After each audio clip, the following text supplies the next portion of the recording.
सदन कसाई जो हैं, इनके पूर्व के संस्कार बड़े सुदृढ़ हैं। भले ही कसाई थे, लेकिन जब मांस तोलते थे ना तराजू पे, तो भी हरिचिंतन करते हुए तोलते थे। और सबको पता है, प्रसिद्ध है कि वो एक जगह बाट नहीं रखते थे, पत्थर रखते थे। उन पत्थरों में गलती से शालिग्राम भगवान थे, शालिग्राम भगवान से ही तोलते थे मांस को। एक दिन एक संत वहां से जा रहे थे और उनकी दृष्टि अचानक से वो तराजू पर पड़ गई। बहुत ध्यान से सुनिए सब लोग, बहुत सुंदर कथा है सदन कसाई की। तराजू में पड़े भाई जब शालिग्राम जी दिखे, नाक पे ऐसे कपड़ा रख के निकल रहे थे, और एक बार तो निकले, फिर उन्होंने सोचा ये शालिग्राम जी तो नहीं है। लौट करके वापस आए, पुनः उसके तराजू की ओर देखा तो आकृति और आकृति में जो भाव था, वैष्णव को ना देखते ही पता चल जाता शालिग्राम जी हैं कि नहीं। मैंने कई घरों में देखे हैं, पेंटेड शालिग्राम जी होते हैं जो बिल्कुल ही सिलपिल्ले जैसे हों, बिल्कुल ही सपाट महाराज, बिल्कुल ही ऐसे चिकने कि कोई उनमें बिल्कुल भी हल्का सा भी कोई अंश ऐसा ना दिखता हो मानवों के तन जैसा। समझो वो शालिग्राम जी अभी स्पष्ट नहीं है, वो शुद्ध शालिग्राम नहीं है। शालिग्राम जी का तो रूप बिल्कुल जैसे मानव की त्वचा का स्पर्श होता है ना, ऐसा स्पर्श होता है शालिग्राम जी का। देखते ही संत पहचान गए कि तो शालिग्राम जी। उन्होंने कहा राम राम राम राम। अरे पाप तो तुम करते ही हो मांस बेच करके, ऊपर से शालिग्राम भगवान को तुमने जो है बाट पर रख रखा है तोलने के लिए मांस। तेरे हाथ पांव जोड़ने, भैया इनको हमको दे दो, हम इनकी सेवा करेंगे। सदन कसाई घबरा गया, बोले मुझे नहीं पता था ये भगवान है, आप इनको ले जाओ। और संत उनके यहां से शालिग्राम भगवान को ले गए, पंचामृत अभिषेक कराया, चांदी के सिंहासन पर सुंदर तिलक आदि पधरा करके, इत्र आदि लगा करके, माला पधरा के श्री शालिग्राम भगवान को विराजमान किया। 56 भोग लगाए शालिग्राम भगवान के। आरती पूजा करने के बाद में रात्रि का समय दूध भोग लगा करके संत तो शयन में चले गए, ठाकुर जी को भी सुला दिया। संत के हृदय में बड़ी प्रसन्नता कि अब मैं ठाकुर जी को कहीं से रेस्क्यू करके लाया हूं, सही जगह आ गए अब ठाकुर जी। अर्धरात्रि का समय हुआ, ठाकुर जी स्वप्न में रोते भय आए, नेत्रों में अश्रुपात हो रहे हैं, उदास चित्त है। ठाकुर जी स्वप्न में आए संत के। संत कहने लगे, बोले भगवान आप इतने उदास क्यों, इतने इतने अप्रसन्न क्यों हो? सिंहासन में कुछ कमी है? आपकी प्रसादी में कोई कमी छोड़ दी क्या? मैंने सेवा ढंग से नहीं की क्या? माला में सुगंध ही नहीं थी क्या? प्रसाद में स्वाद नहीं था क्या? क्या बात है ठाकुर जी, आप इतने उदास क्यों हो? ठाकुर जी नेत्रों में अश्रु भरे और संत से कहते हैं, मुकु सदना की याद आ रही है, मुकु सदन की याद आ रही है। संत उठ करके बैठ गए और ठाकुर जी से कहने लगे, जय जय।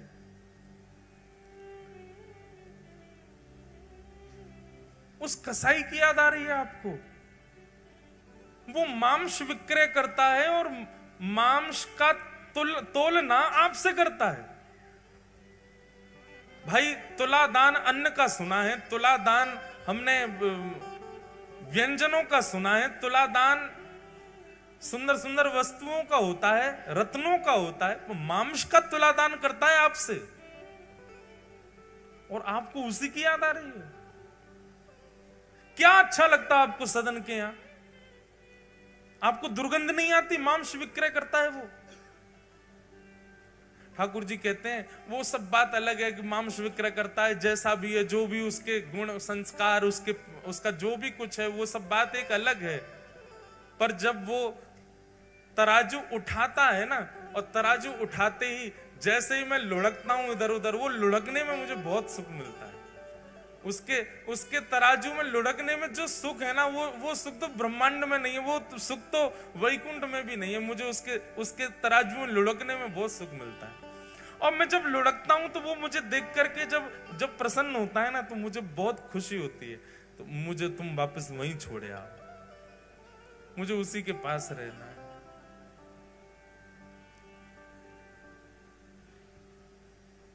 सो ही सुहागन प्रिय जाहिरी है, कैसा तेरा मेरा। भैया ठाकुर जी आपके नहीं है, ठाकुर जी मेरे नहीं है, ठाकुर जी उसके हैं जिससे ठाकुर जी रीझे भय, उसके। ये बात सत्य है। मैं खूब कहता हूं कथाओं में कि आपके घर में सेवा विराज रही है, आप अपने ठाकुर जी को खूब भाव से सजाते हो, और दर्शनार्थी घर में कोई आते ठाकुर जी को देख करके प्रसन्न होकर के कहे आपके ठाकुर जी बड़े सुंदर हैं, आपकी सेवा बहुत सुंदर है। तो बस ये समझ जाइए कि आपके लाल जी आपसे बड़े प्रसन्न हैं, आपसे बड़े खुश रहे मैं ठाकुर जी। क्योंकि उनकी प्रसन्नता नहीं होगी तो आप वस्त्र भी धारण नहीं करा पाओगे ठाकुर जी को। वो प्रसन्न हैं, इसलिए नित्य तैयार होते हैं। हम सेवा के लिए आपको बहुत स्पष्ट रूप से कह दें, कईयों के यहां सेवा का दर्शन करके मन बहुत उदास भी हो जाता है। ना तो वो पोशाक ढंग से डरा पाते, ना वो ठाकुर जी को नीलामे धुलामे, ना महाराज कारे पड़ गए ठाकुर जी के, मैल जम गो पूरे शरीर में। ऐसे ठाकुर जी को देख के फिर मन होता तो है कि कुछ कह दें, भैया इनको करो ढंग से। पर फिर मन में एक बात आती है कि भाई जे सेवा कर रहा हो ठाकुर जी करवा रहे, हम क्यों बीच की भुआ बने। ठाकुर जी को यहां नावे को मन ही नहीं करते होगो। ठाकुर जी कहते होंगे नावे के काज दुनिया पड़ी है, सब नवाई रहे, मैं यहां ना रहो। कभी कभी ऐसा, क्योंकि एक बार जगन्नाथपुरी की लीला है, श्री जगन्नाथ जी में उड़िया भक्तों की सेवा तो आज भी देख लो आप जाकर के, तो महाराज यूं कहोगे जय हो, ये तो धन्य है। हमारे साथ 2-3 बालक जगन्नाथपुरी के रहते हैं, वो तो बताते हैं, वो तो उड़िया भाषा में भी बताते हैं कि जब जगन्नाथ जी को लेकर के रथ की ओर जाते हैं, पहुंडी यात्रा जो ठाकुर जी की सिड्डी से कूद कूद के आते हैं, ठाकुर जी इतने भारी हैं कई बार खिंचे नहीं हैं, तो सारे पंडा पुजारी खड़े है करके ठाकुर जी को गारी दें, फिर खाए खाए के भात है गयो मोटो, उठ नहीं रहो अब हमसे। अब वो उड़िया में देते हैं अपनी में, तो ठाकुर जी को ने गारी दी जाए, फिर कहीं अब की खींच रहे नहीं तो धक्का दे देंगे यहीं पे, सो ठाकुर जी उछलने लगते हैं, कूद कूद के फिर आते हैं। खूब आनंद होता है। सब हमारे ब्रज में खूब गारी दें ठाकुर जी को, ब्रजवासी दे सके, हिसार वारे जाके गारी मत दिए ही हो ठाकुर जी है। महाराज यमराज आ जाएगा भैंसा बैठ के, कहते हैं ना ठाकुर जी गारी दे, तो ब्रजवासी की बात अलग है, ठाकुर जी खेले उनके संग। कई बार कई पद भी होते हैं तो वो मैं गाता हूं, तो मैं सबसे कहता हूं मैं भैया मैं मेरे सामने गाय ली हूं, तो ब्रजवासी की उपस्थिति में गाय ली हूं, अनुपस्थिति ब्रजवासी की हो तो मत गई हूं। सबको अधिकार नहीं, तो स्थान तीर्थ के लोगों को अधिकार अधिक मिल जाता है ठाकुर जी के सामीप्य का।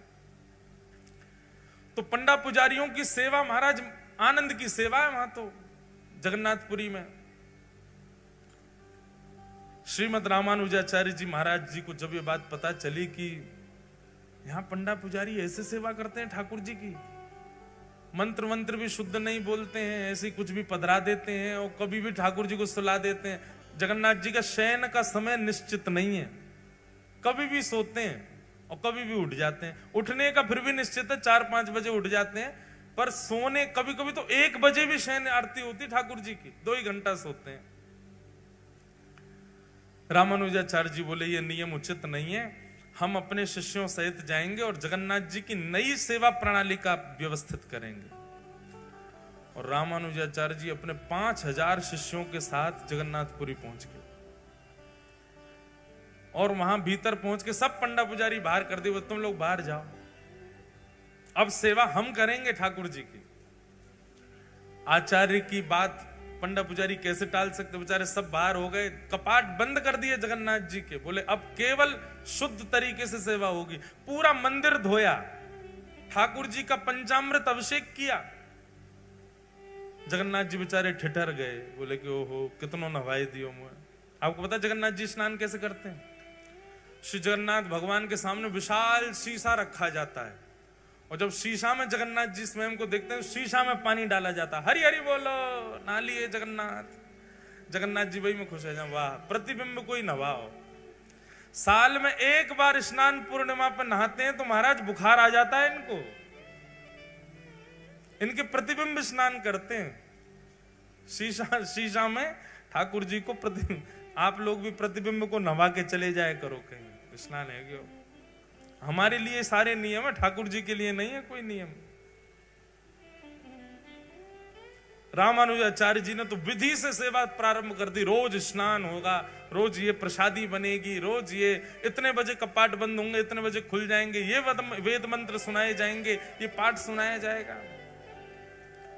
5 दिन में जगन्नाथ जी सूख गए, पतरे से है गए। आचार्य चरण सो बोले, रामानुजाचार्य जी सो बोले, आप दक्षिण में हमारी सेवा करते तो हैं, आप वहीं सेवा कर लिया करो ना, यहाँ हमको इनके मुताबिक करवाने दो। बोले आप बिल्कुल शांत रहिए, हम आचार्य हैं, हमारी आज्ञा आपको माननी पड़ेगी। ठाकुर जी चुप हो गए, ठीक है भाई क्या कहें। लेकिन बाहर खड़े सब पंडा पुजारियों को ठाकुर जी को बड़ी याद, ठाकुर जी को याद आ रही है। रात्रि कपाट बंद हुए, बलभद्र सुभद्रा जी से ठाकुर जी बात करने लगे, मुंह को तो बहुत याद आ रही है। ये सब उड़िया वैष्णव मेरे सामने मटक मटक करके हरि हरि बोल के जैसे नाचते हैं, मुझे बहुत सुख मिलता है।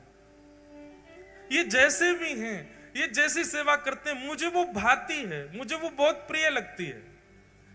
मैं कब कह रहा हूं कि भाई वेद जन्य या शास्त्र जन्य सेवा मत करो, पर यहां पर मैं भाव की सेवा से प्रसन्न हूं। अब कैसे समझाऊं मैं आचार्य चरण को?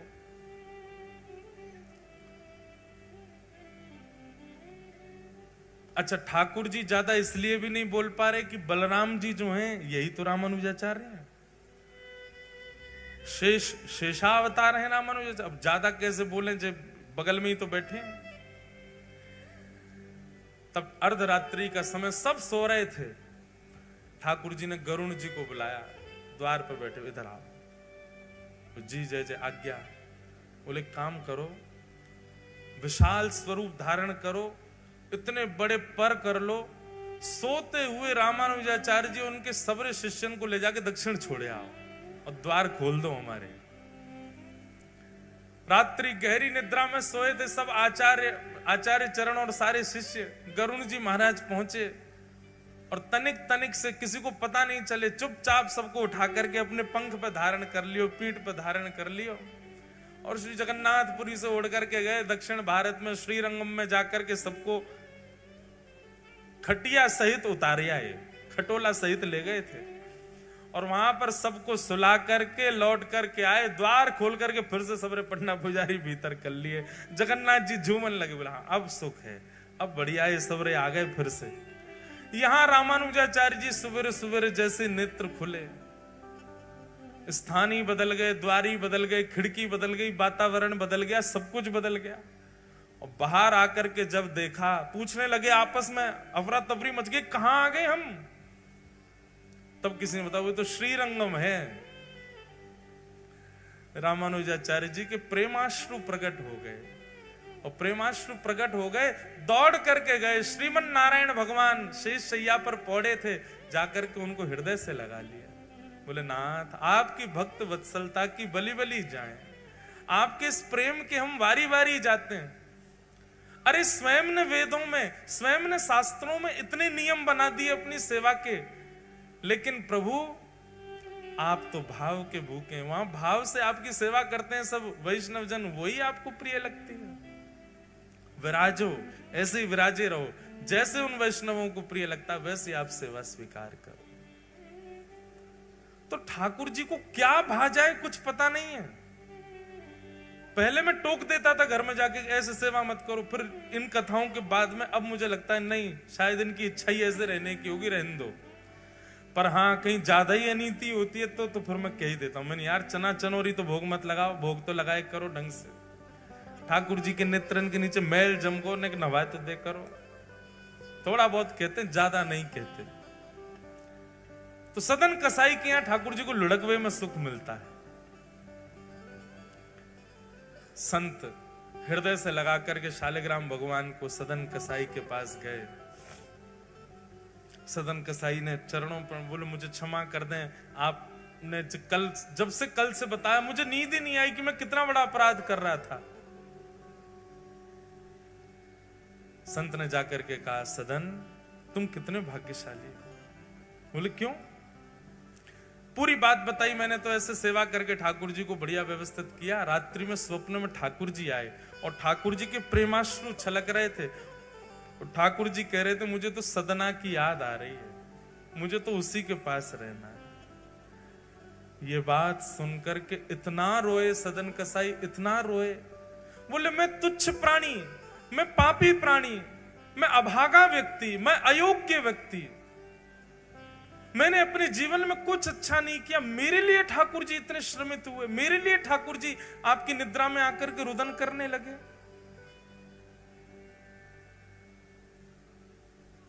सदन कसाई ने उसी क्षण अपनी दुकान आदि तो सब बंद कर दी, बेग बाग दी, सारा काम छोड़ दिया। बोले कि अब शेष जीवन जिस प्रकार ठाकुर जी मेरे लिए विरह आतुर हुए, अब मैं ठाकुर जी के लिए विरह आतुर हूंगा।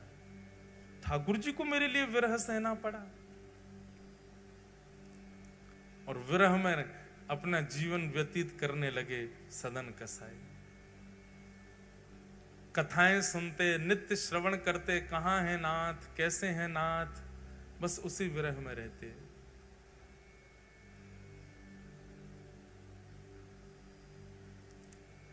एक दिन जिस गांव में सदन कसाई रहते थे उस गांव की कुछ टोलियां जा रही थीं, जय जगन्नाथ घोष कर रहे थे। सदन कसाई ने पूछा आप सब कहां जा रहे हो? बोले महाप्रभु श्री जगन्नाथ जी विराज रहे हैं उड़ीसा में, उनके दर्शन करने के लिए जा रहे हैं। सदन कसाई ने कहा आपकी आज्ञा हो तो मैं भी चल दूं साथ में। सब जन बोले अब दो चारों ने तो हाँ किया, बाकी सब उसको हीन भाव से देखने लगे। ये तो कसाई है, ये तो ऐसा है, ये हमारे संग चलेगा, इसका स्पर्श होगा, पानी छू देगा, अन्न छू देगा, हम कैसे पाएंगे?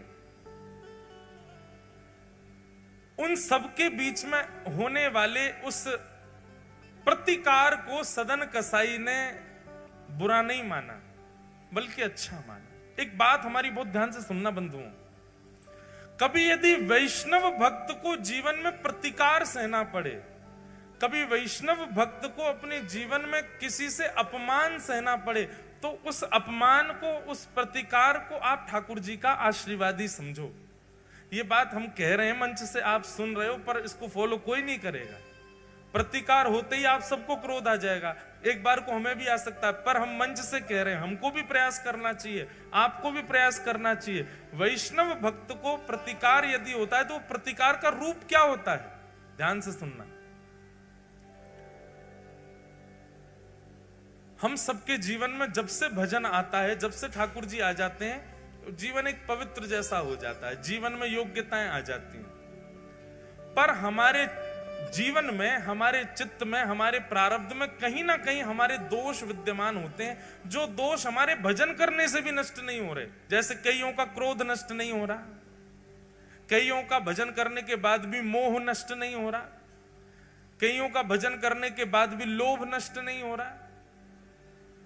व्यक्ति यदि भजन के मार्ग में है और उसका कोई दोष नष्ट नहीं हो रहा, और उस समय कोई भजनानंदी या कोई वैष्णव या कोई धाम निवासी उसका प्रतिकार कर दे, उस प्रतिकार में इतनी सामर्थ्य है कि आपका दोष नष्ट हो जाएगा, अगर आपने उसको सह लिया तो। दो बातें हैं, सह लिया तो आपका दोष नष्ट हो जाएगा, और नहीं सहा तो वो दोष और प्रगाढ़ हो जाएगा। या हमारे भैया वृंदावन में यदि कोई आपको दारी को कह दे तो खुश है जाएंगे, अब हमारा दोष नष्ट हो जाएगा। वृंदावन में कोई धक्का दे दे, जगन्नाथपुरी में कोई आपको कोहनी मार दे, कोई आपको गारी दे दे, धाम निवासी या भजनानंदी, तो अब समझ जाइयो कि आपका जो दोष अति भजन से नष्ट नहीं हुआ, वो इसके प्रतिकार से नष्ट हो जाएगा। बस उसको सह लेना। सम्मानम कलयाति घोर गरलम नीचपमानम क्षुधा श्री राधा मुरली रवो ब्रज सखे वृंदावनम मत्यज। सम्मान की इच्छा भक्त को नहीं होनी चाहिए, और कोई अपमान कर दे तो उसको सिर पर धारण कर लो, उसको स्वीकार कर लो। बस प्रतिकार में विचलित मत हो। हमको राधा रमन जी गए, हम राधा वल्लभ जी गए, वहां के पुजारी जी ने हमको डांट दिया, वहां के लोगों ने हमारे साथ ऐसा व्यवहार कर दिया, बिहारी जी में महाराज जी अच्छा नहीं लगता, बिहारी जी में ऐसा कर दिया। क्यों आप इतनी शिकायत करते हो वृंदावन की या किसी भी धाम की? कभी शिकायत मत करो। उस प्रतिकार को आप चिकित्सा मान करके सहन करो। चिकित्सा में कभी भी आपके सुख का विचार नहीं होता, आपको कष्ट ही दिया जाता है। इंजेक्शन लगने में कभी ऐसा अनुभव होता है कि नहीं नहीं ये तो बहुत अच्छा लग रहा है, ऐसा लग रहा है मखमली गद्दा छुपाया जा रहा हो? नहीं, आपको श्रम होगा ही। श्रम होता है, चिकित्सा तभी होती है। इसीलिए प्रतिकार को आप चिकित्सा मानो। सदन कसाई ने मन में विचार किया कि ये सब मेरा प्रतिकार कर रहे हैं, सब मेरी निंदा कर रहे हैं, इससे मेरे दोष ही नष्ट होंगे। मैं जगन्नाथ जी के पास जाने लायक नहीं हूं, पर ये मेरा अपमान करके मेरे दोषों को नष्ट कर रहे हैं ताकि मैं उनके योग्य बन जाऊं। ऐसी भावना। पूरी मंडली सब जा रही थी जगन्नाथ जी की जय जयकार करते हुए। अब जिस मार्ग पर सब वैष्णव चल रहे थे, सदन कसाई उस मार्ग को छोड़ के मार्ग से नीचे जहां पर कीट कंकड़ पत्थर और कांटे पड़े हैं वहां चल रहे हैं। बोले मैं इतना योग्य थोड़ी इनके पीछे चलूं। अपना मार्ग बदल करके चलने लगे।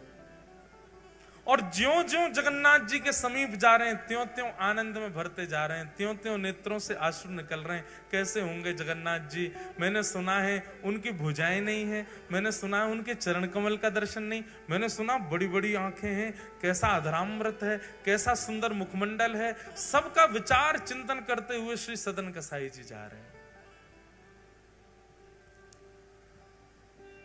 सदन कसाई एक नगर में पहुंचे और उस नगर में रात्रि विश्राम करने के लिए एक घर के बाहर ही दरी बिछा करके लेट गए।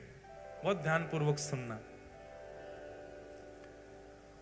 उस घर के भीतर एक परम सुंदरी महिला रहती थी और सदन कसाई का रूप भी बहुत सुंदर था।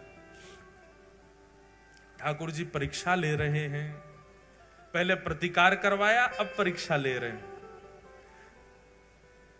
इतनी रुकावटें किसी को अगर धाम जाने में नहीं आती हैं तो समझ जाओ कि ठाकुर जी ने बुलाया हो नहीं है, जबरदस्ती जा रहे हो। ठाकुर जी बुलावेंगे तो उथल पुथल होती ही रहेगी। सदन कसाई लेटे हैं और तभी अटारी से उस महिला ने सदन कसाई को देखा। उनका सौंदर्य देख करके महाराज आकर्षित हो गए। उसने सदन कसाई की ओर कुछ इशारा किया और सदन कसाई ने देख करके, सदन जी ने देख करके एक बार तो उसको अनदेखा किया, दूसरी बार देखा तो उसने फिर कोई इशारा किया। तो सदन जी ने ऐसा कुछ इशारा किया कि उस कन्या को, उस महिला को यह लगा कि ये मुझे कह रहा है कि तू विवाहिता है, पहले अपने पति को मार तब मैं रहूंगा तेरे साथ। उस मन चली महिला ने तुरंत गई और जाकर के अपने पति का वध कर दिया, मार दिया। विषय जब आपके चित्त में प्रगाढ़ हो जाता है ना, एक बात भगवान गीता में कहते हैं, ध्यायतो विषयाम पुंसः संगस्तेषु उपजायते। ठाकुर जी कह रहे हैं कि विषय का ध्यान ज्यादा बुरा है। इतना बुरा विषय भोगना नहीं होता। विषय का भोग तो बहुत बाद में होता है, पर विषय की स्मृति करना, विषय का ध्यान करना, वो बहुत बुरा है। साधक को विषय स्मृति नहीं करनी चाहिए, विषय का चिंतन नहीं करना चाहिए। बहुत ध्यानपूर्वक सुनिएगा। विषय चिंतन जब हम करते हैं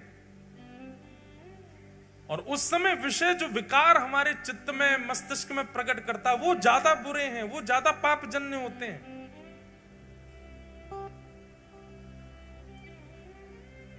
महिला के चित्त में वो विषय उत्पन्न हुआ, उसने अपने पति का वध कर दिया और वध करके बाहर आई और सदन कसाई से कहने लगी, तुम्हारी आज्ञा मान करके मैंने अपने पति को मार दिया। सब लोग इधर देखो, सावधानी से कथा श्रवण करो।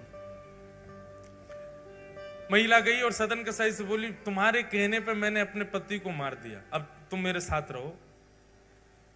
सदन कसाई बोले मैंने तुमसे कब कहा कि अपना पति मार दो? अच्छा, तुमने मुझे इशारा नहीं किया था?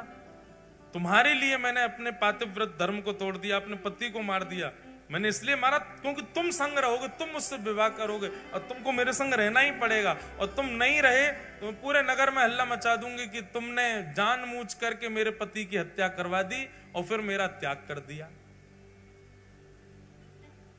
सदन जी तो मंद मंद मुस्काने लगे, बोले ठाकुर जी, प्रतिकार सहन करने के लिए मैंने स्वीकार किया था कि मैं प्रतिकार सहन करूंगा, पर मुझे नहीं पता था कि आप इतना बड़ा प्रतिकार करवा दोगे।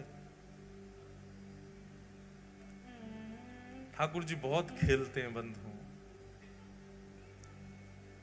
एक बात हमको याद आती है हमारे पंडित श्री गया प्रसाद जी महाराज की।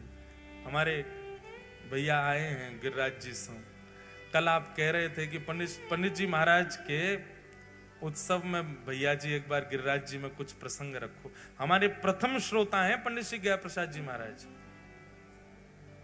सबरी कथा सुनते हैं सामने बैठ के। आपकी गोद में ठाकुर जी खेलते थे, साक्षात श्याम सुंदर और किशोरी जी प्रकट होकर लीला करते थे। पंडित जी महाराज की एक बात बहुत ध्यान से सुनना। पंडित जी से किसी ने कही, बोले बाबा जीवन में बहुत कष्ट आ गए हैं, ठाकुर जी कष्टों पे कष्ट दिए जा रहे हैं, क्या करें? परिवार विपरीत हो गया, कार्य विपरीत हो गया, समाज विपरीत हो गया, ठाकुर जी ने इतने कष्ट दे दिए, अब क्या करें बाबा? तो पंडित जी महाराज प्रसन्न मुद्रा में उत्तर देते, भैया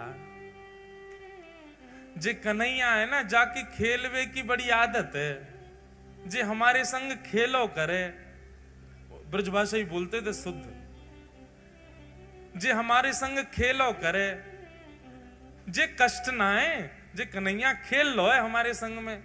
लाला चिंता या बात की मत करे कि जीवन में कष्ट क्यों आ रहे हैं। भले ठाकुर जी तो यूं कह दे, अरे लाला तू कुछ जितनो खेलना हो तो उतनो खेल ले, हमें कोई चिंता नहीं, पर हमको एक वचन दे। बोले कहा, खिलौना में ही रहना चाहिए, खिलौना नहीं बदलियो लाला कभी, खिलौना सदा मुंह को ही रखियो। लाला कहीं तेने खिलौना बदल लियो और मुंह को किनारे पटक दियो। अच्छा देखो, बालक जिस खिलौने से खेलता रहता है वो ही खिलौना बार बार टूटता है, और जिस खिलौने का त्याग करता है वो सुरक्षित खड़ा ही रहता है कोने में। जो समझो पूर्व सुरक्षित है, बिल्कुल बढ़िया है, कोई जीवन में तुम समझिए कोने धरो भयो खिलौना है। रोज रुदन होता है, रोज परेशानी होती है, रोज विपत्ति आती है, रोज थक जाते हो, रोज ठाकुर जी के आगे कहते हो क्यों ऐसा, तो समझ जाओ तुम प्रिय खिलौना हो, ठाकुर जी रोज खेल रहे हैं आपके साथ, रोज खिला रहे। आज ही श्री जगन्नाथ जी से प्रार्थना करो, हे जगन्नाथ प्रभु, आप कितना भी खेल खेलो पर वचन दे के खेलो कि खिलौना मैं ही रहूंगा, खिलौना नहीं बदलना चाहिए। पंडित जी महाराज की वाणी, पंडित श्री गया प्रसाद जी महाराज। तो वही बात आ गई, सदन कसाई बोले जय जय खेल रहे हो, पहले प्रतिकार करवाया अब अपमान करवा, ठीक है आप खेल लो लेकिन वचन दो मेरे संग ही खेलना और किसी के संग नहीं। लेकिन सदन कसाई ने उस कन्या को स्वीकार नहीं किया, बोले तुम जो अपराध देना चाहो, जो दंड देना चाहो मुझे स्वीकार, पर तुम्हारे साथ नहीं रहूंगा मैं। कन्या ने हल्ला मचा दिया, पूरे नगर इकट्ठा हो गया, सब पकड़ करके सदन जी को राजा के पास ले गए और राजा से जाके कहा कि इसने इनके पति का वध कर दिया, ये कह के कि मैं संग में रहूंगा, और अब इस कन्या का भी त्याग कर दिया। राजा ने सदन कसाई से कहा क्यों भाई तुमने ऐसा किया? सदन जी हंसने लगे, बोले कि मैं क्या कहूं, क्योंकि मेरे पक्ष को मैं रखूं उसके लिए सबूत इकट्ठे करने पड़ेंगे और इतना मुझ पर समय नहीं है। आपको जो दंड देना है वो दंड दे दीजिए, पर बस एक चीज मेरी मानना, मृत्यु दंड मत देना। कागा सब तन खाइयो, मेरो चुन चुन खइयो मांस, दोने नामत खाइयो, मोहे पिया मिलन की आस। सदन कसाई रोने लगे, आपको जो दंड देना है मुझे स्वीकार है, पर मुझे मारिएगा नहीं। मुझे मृत्यु का भय इसलिए नहीं कह रहा, मैं अपने नाथ से मिलने जा रहा हूं, एक बार उनको देख तो लूं। कहीं उनको देखे बगैर मेरे प्राण निकल गए तो फिर मैं कैसे जीवित रहूंगा।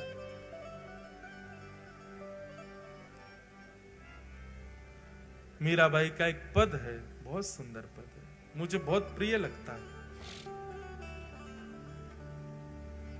कल रात्रि में भी मैं गा रहा था, कमरे में सब बैठे थे वैष्णव जन। कबहू मिले पिया मोरा गोविंद, कबहू मिले पिया मोरा गोविंद, कबहू मिले। नेत्र बंद करके शब्द सुन करके गाओ। मीराबाई का बहुत सुंदर पद है। ठाकुर जी से प्रार्थना कर रही है, कब मिलोगे आप मुझे। कबहू मिले पिया मोरा गोविंद, कबहू मिले पिया मोरा गोविंद, कबहू मिले पिया मोरा।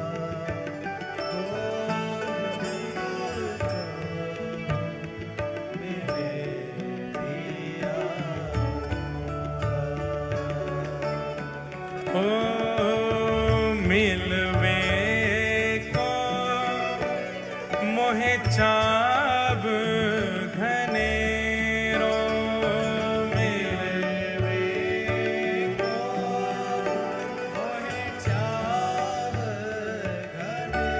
घनेरो, मिलवे को मोहे चाब घनेरो, मिलवे मोहे चाब घनेरो। हो कब देखूं मुख तोरा गोविंद, कब देखूं मुख तोरा गोविंद, कबहू मिले पिया मोरा, पिया मोरा, पिया मोरा गोविंद, कबहू मिले पिया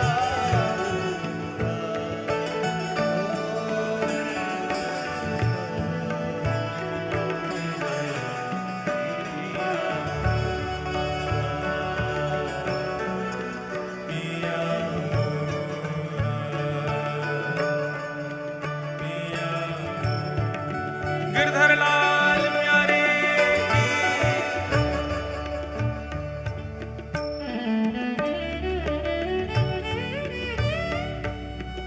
मीराबाई गा रही हैं।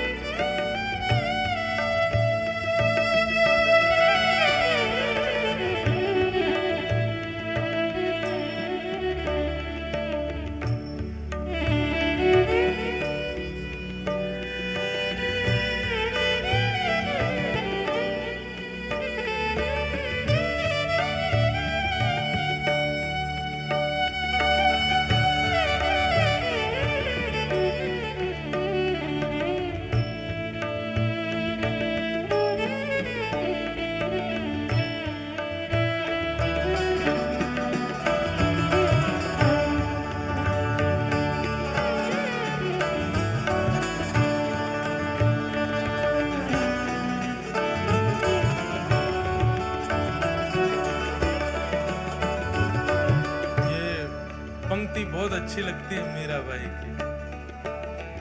व्याकुल प्राण धरे नहीं धीरज,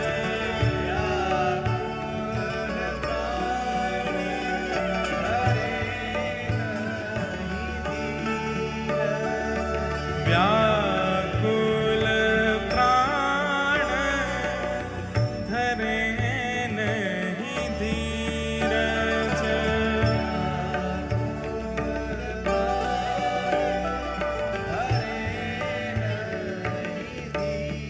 ओ मिल तू मीत सवेरा, गोविंद मिल तू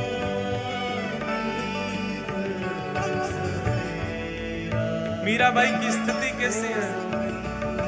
मीराबाई हर रात्रि में ऐसी स्थिति, ऐसी अवस्था में पहुंच जाती है कि प्राण अब रुक ही नहीं पाएंगे, पर एक आश कि शायद कल की सुबह की सूर्य किरण में शायद श्याम सुंदर मिल जाए, रोज अपने प्राणों को बचा लेते। मीराबाई की स्थिति तो रोज ऐसी हो जाती है कि बस अब जीवित नहीं रह पाऊंगी मैं श्याम सुंदर के बिना, पर फिर भी एक विश्वास चित्त में प्रकट हो जाता है। गजेंद्र को भी तो मिले थे, भक्त प्रहलाद को भी तो मिले हैं, ध्रुव को भी तो मिले हैं, इसका मतलब ठाकुर जी को मिलने का स्वभाव है, मुझे भी तो मिल सकते हैं। और फिर से अपने प्राणों को जीवित रखती है। मिल तू प्रीत सवेरा, गोविंद मिल तू,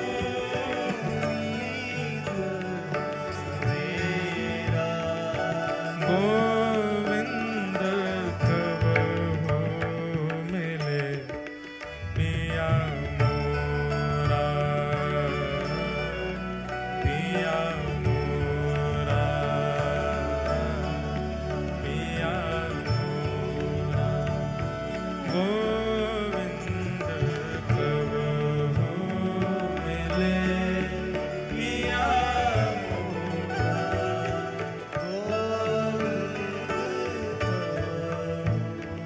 मिले पिया पिया पिया। सब लोग गाओ। हे मीरा के प्रभु गिरधर नागर, मीरा के प्रभु गिरधर नागर, मीरा के प्रभु गिरधर नागर, मीरा के प्रभु गिरधर नागर, हे गिरधर नागर, नटवर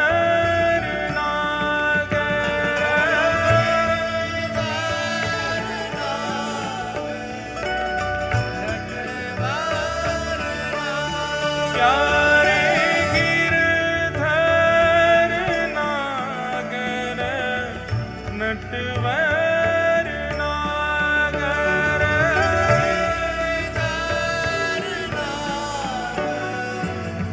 नटवर नागर, मीरा के प्रभु गिरधर नागर,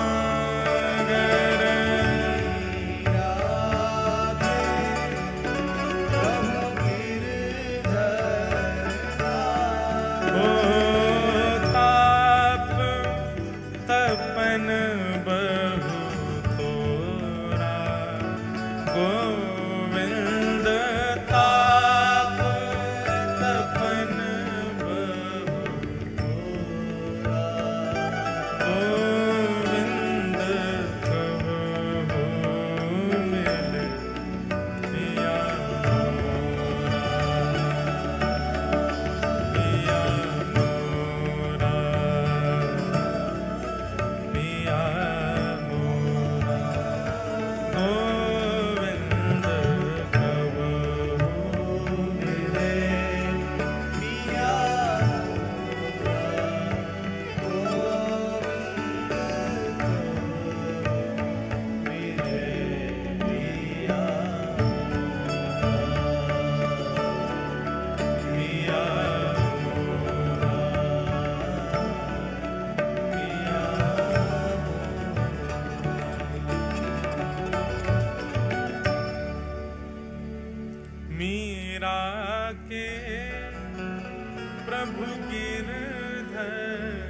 ताप तपन बहु तोरा, गोविंद कबहु मिले पिया।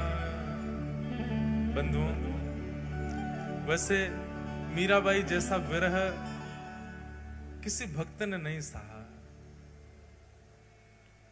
मीराबाई की एक पंक्ति में गाता हूं, कथा में इतनी प्रिय लगती है कि मीराबाई का स्वभाव था, उनको जब ठाकुर जी की याद आती थी ना तो 22 पत्र लिखती थी ठाकुर जी को।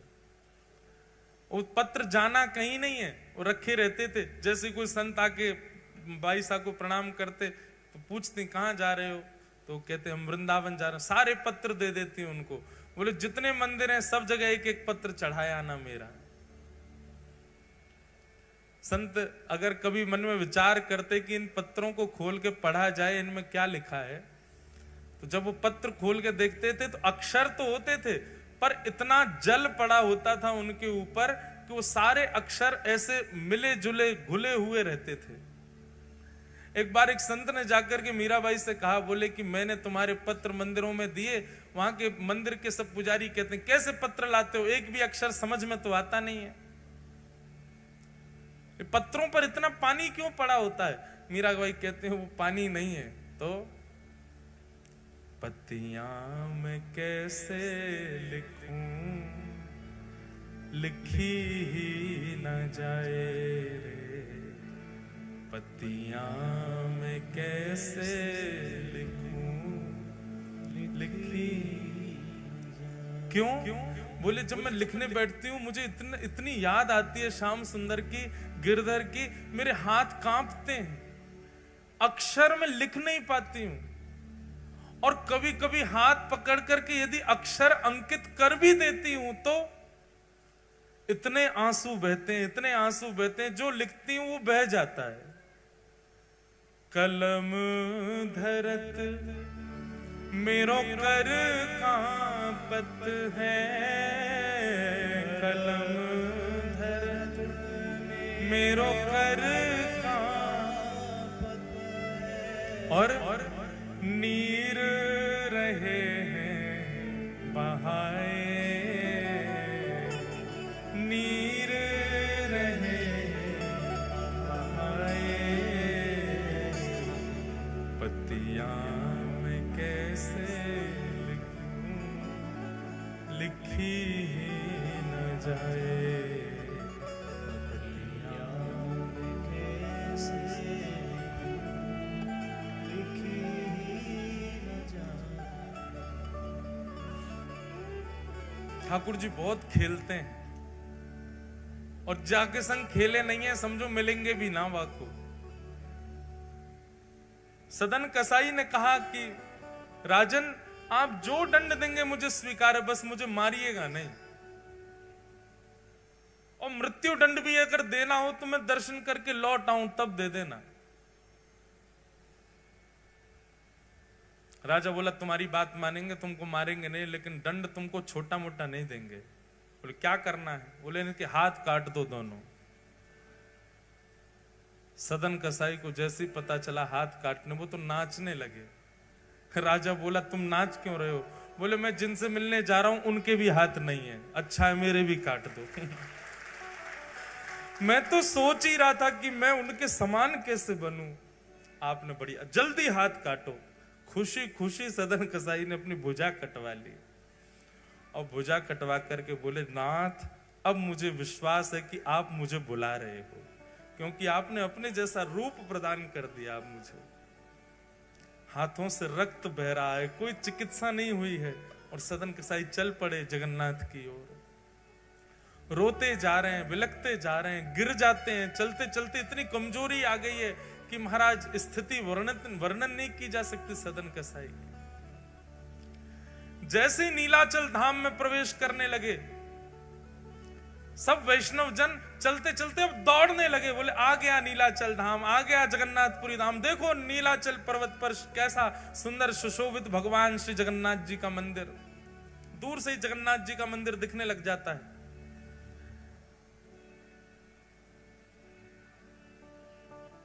ब्रह्म वेदी पर खड़े श्री मंदिर में विराजमान श्री जगन्नाथ जी के नेत्रों में अश्रु आ गए और ठाकुर जी अपनी ब्रह्म वेदी पर झूमने लगे।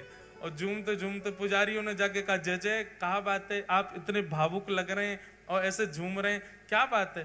बोले कि मेरा एक भक्त आया है,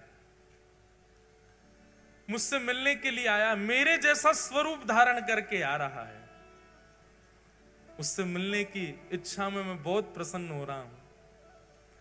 तुम देरी मत करो, जल्दी पालकी लेकर के जाओ और पालकी ले जा करके उसको लेकर के आओ। अब पुजारियों को भी इतनी जल्दी मची कि ये पूछ के ही नहीं गए कि उसका नाम क्या है, उसका स्वरूप कैसा, पालकी लेके भाग गए।